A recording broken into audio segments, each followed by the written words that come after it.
Hello, xin chào các bạn. Hôm nay rảnh rỗi ngồi xem lại các bộ kỹ năng của các sĩ quan thì mình mới phát hiện ra rằng là nhà phát hành đã thay đổi cái phần mô tả kỹ năng của cô nàng tóc đỏ này. Và cái từ việc thay đổi này mình đang thắc mắc là liệu nó có thay đổi ở trong trò chơi game không? Và thay đổi như thế nào? Đó. Thế nên là ngày hôm nay thì mình sẽ làm một video clip test cho các bạn xem. Bởi vì trước đây cũng có nhiều người muốn triển khai cô nàng tóc đỏ này vào đơn vị pháo chống tăng của sư đoàn tiên phong nhằm bắn máy bay. Thế nên là trước đây thì mình cũng không có để ý đến cái vấn đề này lắm. Nhưng mà sau khi mà thấy có người chia sẻ cái ý tưởng đấy, mình đã bắt đầu đọc lại, dành thời gian để đọc lại cái bộ kỹ năng của cô nàng này. Thì mới phát hiện ra rằng là từ lúc mà cô nàng này xuất hiện đến bây giờ thì bộ kỹ năng của nó đã được thay đổi. Đó, thì trước đây thì cái phần mô tả của nó hơi khù khoằm mà nó hơi dài dòng. Cụ thể là cái kỹ năng chiến thuật và cái kỹ năng cháy này.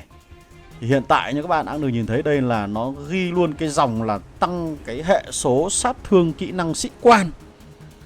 Đấy, tăng cái hệ số sát thương kỹ năng sĩ quan của cái hiệu ứng cháy lên đến 50% của hiệu ứng cháy. Tức là nếu như mà cái cháy đây này đấy, nó tác động đến các mục tiêu xung quanh là 3 mục tiêu tối đa với cái hệ số là 200. Thế thì thêm 50% của cái 200 này nữa, tức là nó sẽ thành hệ số là 300 điểm cháy cho những mục tiêu xung quanh.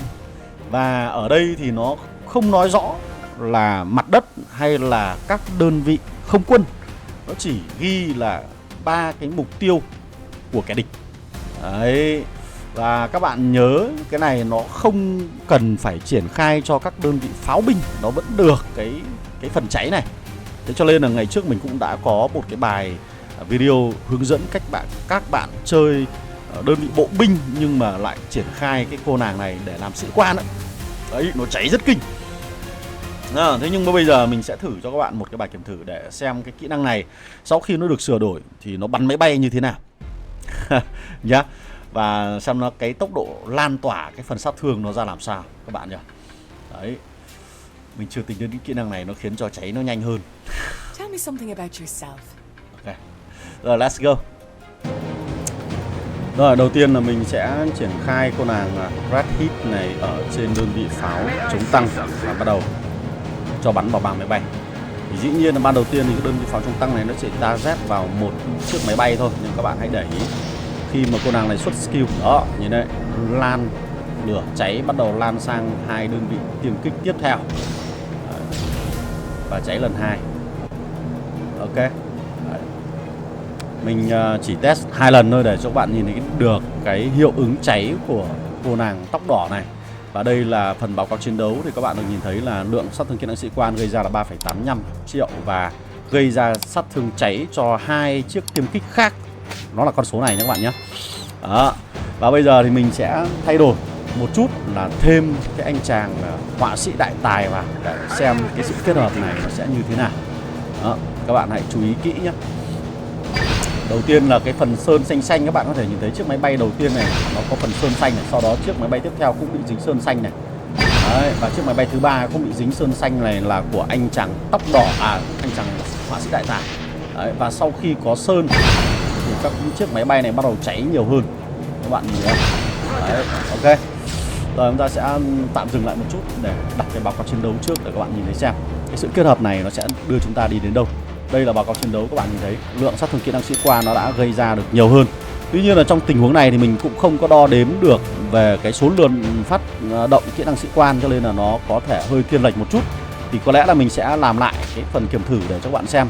Thì trong phần làm lại kiểm thử này mình sẽ chạy 3 cái lần kiểm thử. Thứ nhất là chạy riêng của cô nàng tóc đỏ, sau đó chạy riêng anh chàng họa sĩ đại tài, và cuối cùng là mình sẽ gom hai sĩ quan này vào là một để xem liệu rằng cái kỹ năng mà giảm kháng sát thương từ sơn này nó sẽ có tác động như thế nào đến với các chiếc không quân, các chiếc tiêm kích hoặc là trên bầu trời đấy. Bởi vì anh chàng này như các bạn đọc bộ kỹ năng nó cũng có khả năng gây cháy cho những đối thủ bị dính sơn. nhá. Và những người bị dính sơn thì nó bị giảm kháng sát thương. Vậy thì cái việc giảm kháng đấy thì nó sẽ khiến cho cái khả năng cháy của cô nàng tóc đỏ ấy, nó sẽ như thế nào.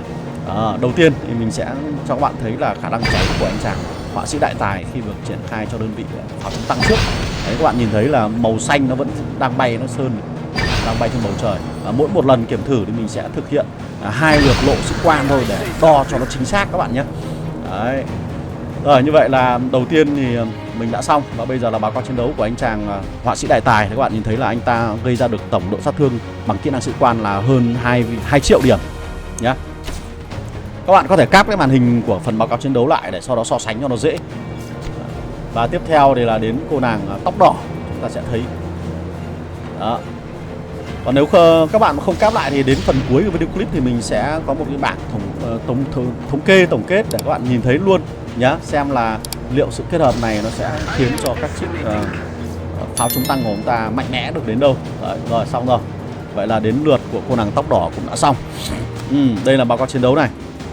Các bạn nhìn thấy là 2 lượt tung kỹ năng nó đã gây ra được hơn 4 triệu điểm, hơn gấp đôi so với anh chàng họa sĩ đại tài các bạn nhé. Bởi vì cái hệ số tăng sát thương kỹ năng sĩ quan dành cho sát thương cháy nó lên đến 50% theo cái mô tả mới nhất mà chúng ta vừa nhận được ấy. Và cuối cùng thì chúng ta sẽ gom hai anh chàng này lại là một, hai sĩ quan này lại là một để xem cái lượng sát thương kỹ năng sĩ quan gây ra nó sẽ như thế nào. Đấy. Ok, mình cũng chỉ bắn 2 lần thôi. Đấy, xong rồi, bắn 2 lần cái là dừng lại. Và chúng ta hãy cùng xem báo cáo chiến đấu của hai sĩ quan này khi mà được triển khai sẽ như thế nào. Đấy, lên tổng số là 9,85 triệu điểm. Đấy, đây chính là mấu chốt của vấn đề này. Lượng sát thương kỹ năng sĩ quan gây ra được tăng lên rất nhiều. Nó không chỉ là cái phần cộng dồn từ sát thương kỹ năng sĩ quan của các sĩ quan đơn lẻ, mà khả năng nó đã có cái sự tác động của các kỹ năng của từng sĩ quan bổ trợ lẫn nhau các bạn nhé. Thấy không? Đấy, đấy. Ok. Ok nhá. Đó, và như các bạn đã được thấy cái bài kiểm thử của mình rồi đúng không? Chúng ta có 2 lượt. Cái lượt đầu tiên là mình kiểm thử khả năng cháy thôi. Và cái lượt thứ hai thì mình sẽ bắt đầu là cho các sĩ quan bắn cái phần sát thương kỹ năng sĩ quan 2 lần để xem cái lượng cháy nó sẽ như thế nào. Với cái bài kiểm thử đầu tiên thì các bạn thấy là rõ ràng là sĩ quan của quầy rượu nó sẽ vẫn hơn cái anh chàng sĩ quan miễn phí của chúng ta. Nhưng cái bàn kỳ thủ thứ hai các bạn thấy khi mà xét trong cùng mức độ tấn công, tức là cùng số lượng đợt phát động tấn công ấy, thì khi mà có triển khai thêm cái anh chàng họa sĩ đại tài thì các bạn thấy là cái hệ số được nhân lên nó tăng gấp nhiều lần, đúng không?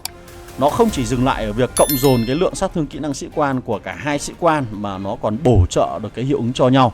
Cho nên ở đây thì các bạn thấy là khi mà chúng ta muốn bắn máy bay ấy, các bạn triển khai cái cặp đôi này, nó khả năng phát huy hiệu quả của nó là cao nhất đến thời điểm hiện tại các bạn nhỉ. Ngoài cặp đôi này ra này, các bạn còn có gợi ý những cặp đôi nào mà triển khai cho pháo chống tăng có thể bắn được máy bay tốt nữa hay không? Thì hãy để lại phần bình luận nhé. Riêng cái cặp đôi này thì mình cũng chưa có điều kiện kiểm thử khi mà tấn công vào các đơn vị xe tăng hạng siêu nặng. Bởi vì trong trường hợp đấy thì có lẽ là cô nàng tóc đỏ sẽ không phù hợp khi gắn vào pháo chống tăng cho lắm. Nhưng anh chàng họa sĩ đại tài này vẫn có phù hợp gắn vào pháo chống tăng để đục các đơn vị xe tăng hạng siêu nặng. Thì lúc đấy các bạn có thể thay thế cô nàng tóc đỏ bằng sĩ quan là thiên thần thép của chúng ta, sĩ quan thế hệ thứ 5 đó. Vào là ổn thôi.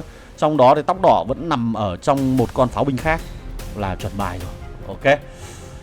Đấy, thì về cơ bản thì anh chàng này nó có một cái kỹ năng là sơn. Sơn đây này.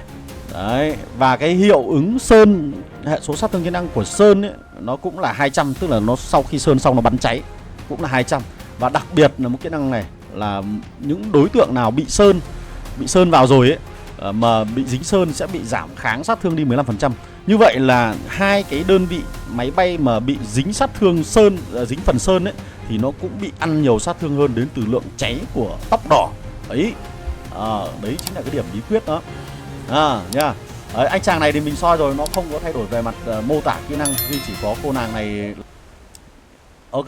Rồi, hy vọng là với cái bài kiểm thử này thì những anh em mà đã thức tỉnh cô nàng tóc đỏ, chúng ta có thêm một cái bài nữa để phòng chống máy bay. Rồi, thân ái chào tạm biệt các bạn. Goodbye.